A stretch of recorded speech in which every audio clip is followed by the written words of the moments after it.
African Media Initiative's business blog discusses topics pertinent to media businesses on the African continent with business leaders and thought leaders to look at trends, identify opportunities, and examine possible solutions to the many challenges facing media organizations as they try to navigate today's rapidly changing media landscape.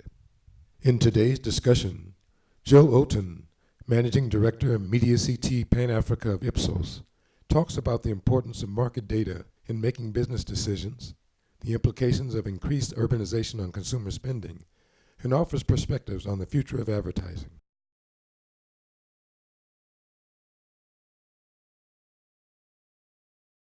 Market data is very critical to any business. When you start off with any kind of initiative, if you don't know where you are and where you want to go, then you're starting off with on the wrong footing. So we see a lot of businesses starting and failing. We see a lot of media starting and failing, and when you question them about their strategies, you find that they don't have any clear strategies and they don't have any information to base their strategies on. So right now, we hardly have any very stable magazines. There's very few stable magazines in this market. But we see up to 50 magazines coming in and out of the market, within 3-month periods, 6-month periods, and that kind of thing. So it's really important to have, a clear strategy that is based on market data, that's based on research data that's out in the marketplace.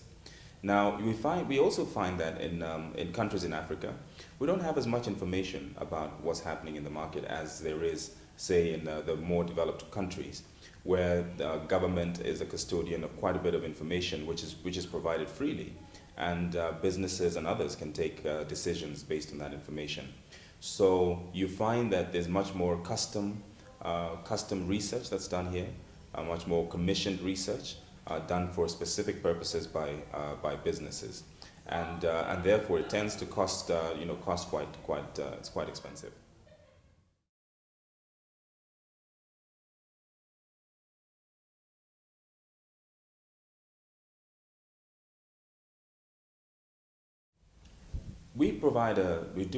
At IPSOS, we do an establishment survey for the audience research once every 2 to 4 years. Now, the original plan was to do it every 2 years because of the changing market conditions. When you look at most of the African countries, we have an average growth rate of about 5% every year. That average growth rate means that the demographics are going to be changing, and we have seen shifts in the demographic data. So I think the first establishment survey that we carried out, we found that there was around about 40% people living in urban areas. Oh, sorry, I think it's the other way around. We actually saw quite an increase of the people living in urban areas. So there is a shift towards urbanization. We also saw a shift towards higher incomes, or people moving more towards that middle income category. And so as an organization that has brands that are trying to penetrate the market, within a nation like Kenya, you have to be quite keeping up to date with the demographic data, so that you can then produce your products to be able to fit within the kind of market space that there is. Also, when it comes to television and programming, we're also seeing the same kind of thing, where if you have some of the programs that have been done previously were aiming at a higher demographic, a higher income demographic, were not very successful previously, but now they seem to be getting a bit more successful. And I think it's certainly because of the change in demographics, people earning a little bit more, people aspiring more, and therefore the programming then begins to work.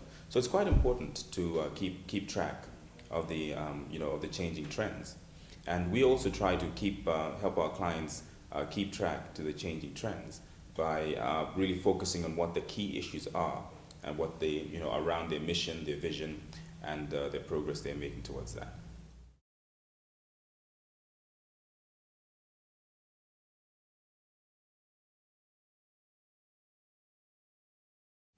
Well, it's quite interesting that they've been talking about, in the US, they've been talking about the end of the 30-second commercial for such a long time. And it's frankly, it's not dying.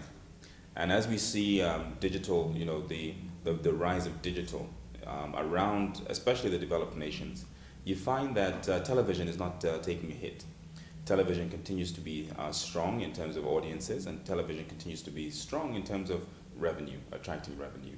So the fear that the digital was going to cannibalize television doesn't seem to be manifesting itself. But what we're seeing is that other mediums such as print, other mediums such as I think point of sale are beginning to take a hit across the board. In most of the developing countries, you find that print is not has quite a number of print titles are closing down, or shifting their entire business strategy to an online, multimedia approach. In Africa, quite interestingly, and in Kenya specifically, you find that print continues to be strong, especially when you talk about the main newspapers. And I think they continue to be strong because they generally have a lot more information than most of the other mediums are able to carry. And looking at it, one expects that print will get hit at one point or another, but currently it's quite strong across Kenya and across most of Africa as well. So with the shift in digital, the advertisers and the media owners are looking for other innovative ways to be able to get the engagement going on, engagement between them and their consumers. And these engagement include different types of advertising, different types of communication, using influencers to talk around brands and to reach people in different ways, and ways when they're most likely to respond positively to the brands. So we are seeing quite a shift in the way advertising strategies are being carried out, and really there is already a shift towards budget-wise, where more money is beginning to go to digital medium.